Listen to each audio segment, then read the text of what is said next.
Hello and welcome to the Texas and New Orleans Hearne Subdivision. I'm Al Partlow and I will be your host on this tour of the layout. The layout is a linear design in HO scale and set in the early 1950s. It is a prototype-based layout featuring the trains that operated over the T&O in the early 1950s time period. The space is approximately 20 feet by 40 feet and is located on the third floor of our townhome. Operations are the focal point of the layout, and during a 3-hour operating session, we run approximately 20 freight and passenger trains. A dispatcher controls train movements over the layout using a timetable and train order system. Let's take a tour of the layout to give you a better perspective of how things are laid out and what we've tried to accomplish here over the last 20 years. The facility you're looking at on the right end of the station area is the old Houston and Texas Central Engine Facility, where passenger diesels and local switch engines were serviced during the early 50s. The structures in the background are a group of warehouses that are switched by the station switch job when they're not working passenger trains. The train you see entering the station is the Owl, which is the overnight mail train from Dallas. And in the background, in front of the Tennyson Hotel and the Railway Express Agency, is the Hustler, which is the morning train to Dallas, awaiting its 8 a.m. departure.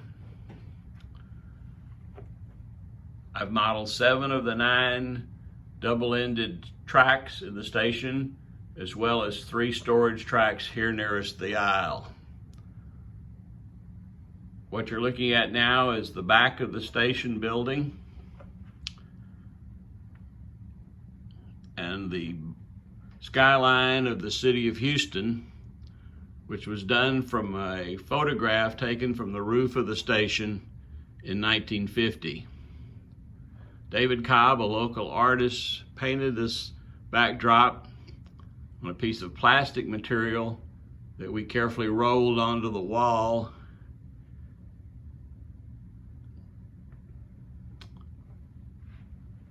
Moving on down, we come to some more buildings on the east end of the depot.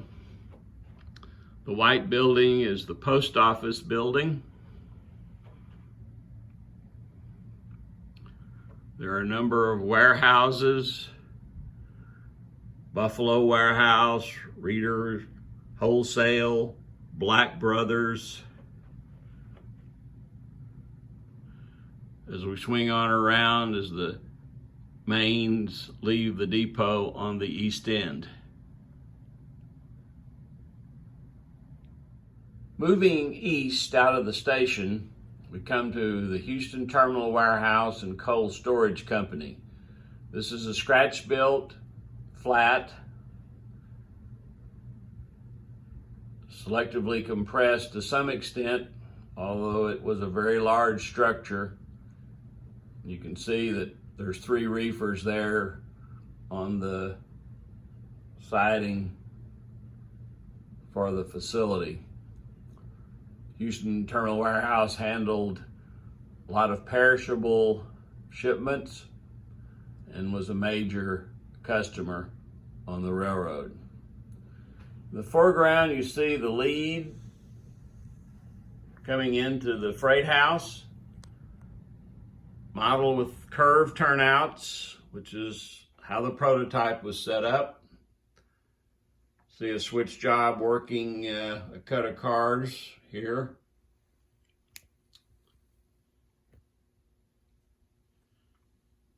The reefers are on 3 team tracks known as the Grady team tracks.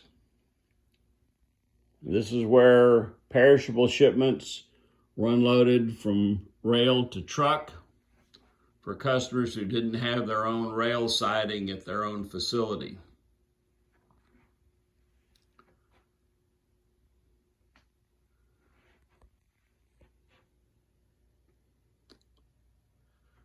Further down on the left is the auto dock. 3 tracks for unloading automobiles here in the Houston area. Over to the right is the Houston Freight House. Selectively compressed, of course. A Model 4 of the tracks handles 16 cars at a time, where the prototype handled up to 100 cars at a time. Nevertheless, makes for interesting switching possibilities. As you can see, this area is built on a peninsula up the center of the room.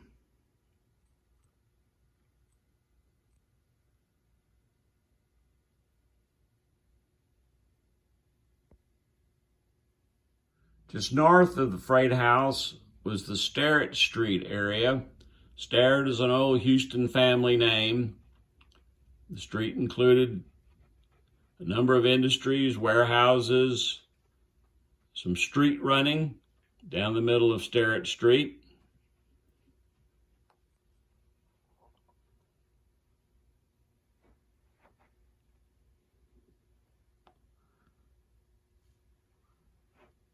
One of the freight house switchers comes over here, spends about an hour in real time switching these industries. In the background, you see Houston Sash and Door.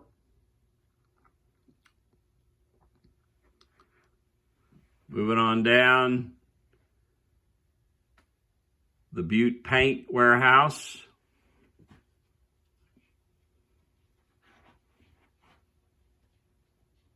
Down on the left, the Sunshine Biscuit Company, a lumber yard, an industrial bag facility there in the center. Again, about an hour of switching time to work all these industries.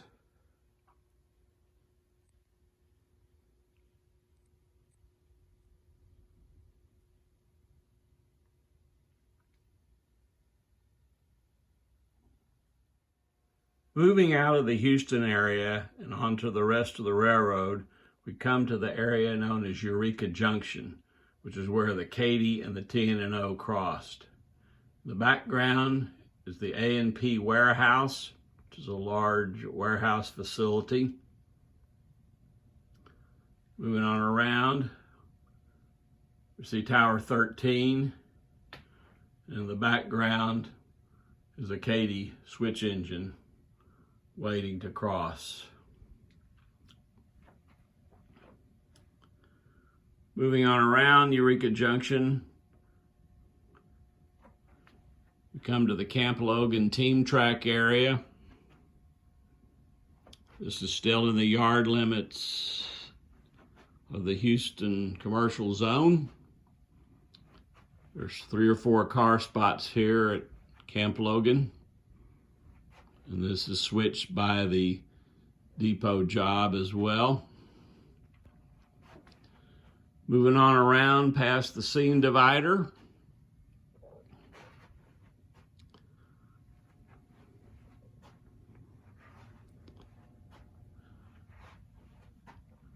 We come to the town of Hockley. The track going off to the left, the box cars, is Salt Mine Spur, which leads to the United Salt Company facility, which mined and shipped bagged and bulk salt. The foreground is the rice dryer.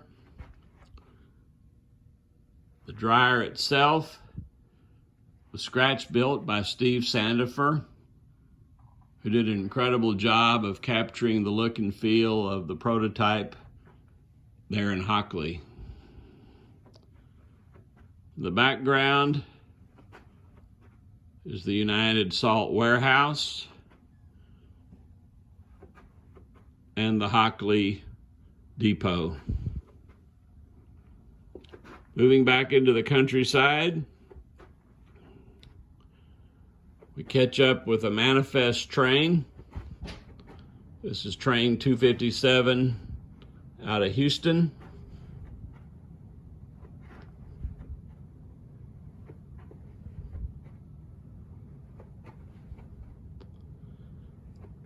As we approach Hempstead,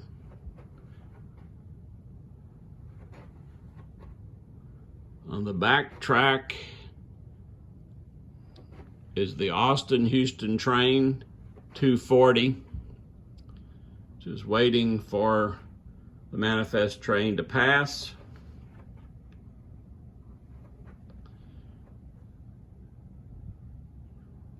Here is the Hempstead station, which is a kit bash by Russell Straw.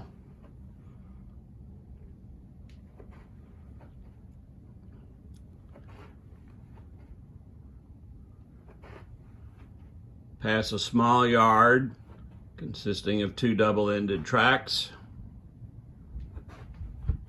A passing siding here in the foreground.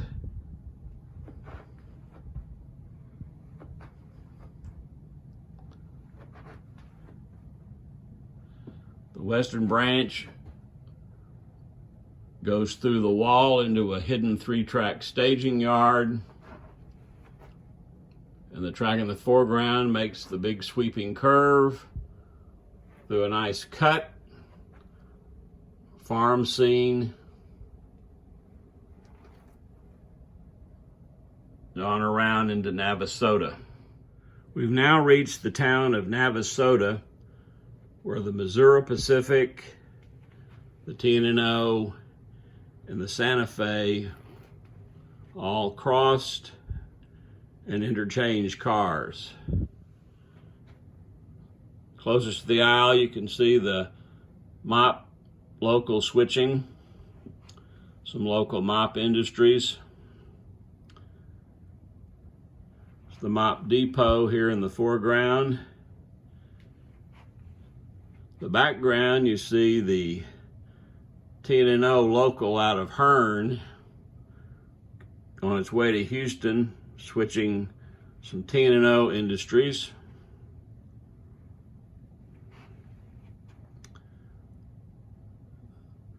The structure there in the back is the Schumacher Company, which was a cotton compress. Next is Jewett and Sherman, which made peanut butter products. Team track area there at the end of the spur.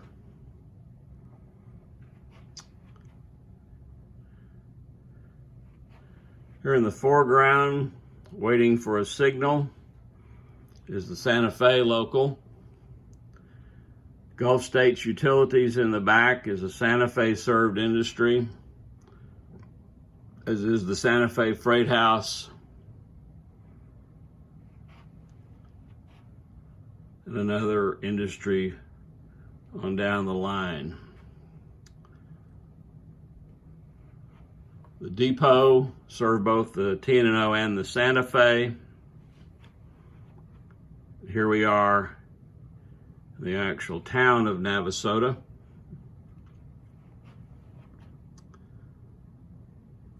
Near the downtown area was Cedar Creek, where all 3 railroads crossed. The mop and T&O in the foreground on deck girder bridges, the Santa Fe in the background. We're now coming to another Santa Fe served industry in the background, and the tower for the mop crossing. You can see the mop train waiting in the background for another T&O train out of Hearn, which you'll see here crossing the Navasota River Bridge and headed on to Houston.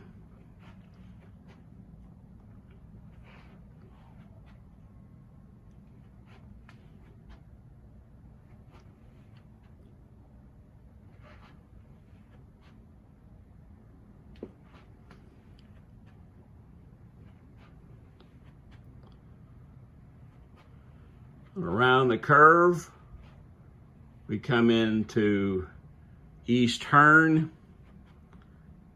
and Hearne Junction, where the DALSA line, the Dallas-San Antonio cutoff, joined the main line. Coming into Hearn through Hearne Junction is train first 250, which is a reefer block out of California. Here it is passing the Hearn RIP track. This train will change crews and power here in Hearn, and all the cars will be re-iced at the icing rack. You can see the Hearn yard. The background is the mobile jobber, the Gulf bulk dealer,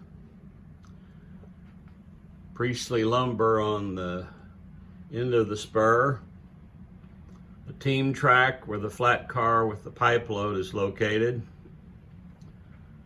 the Hearn freight house, the wrecked train, and the caboose track there in the background. A couple of cuts of cars waiting to go out on other trains. Here's the engine facility. A pair of these Fs will be added to the train of reefers. A couple of other locomotives waiting for their next assignment. A GP9 number 431 and an RSD5. Moving on through the west end of the yard, down the ladder, into the actual town of Hearn. Here we see the Hustler making its station stop at Hearn. A pair of PAs on the head end. Still in the daylight scheme.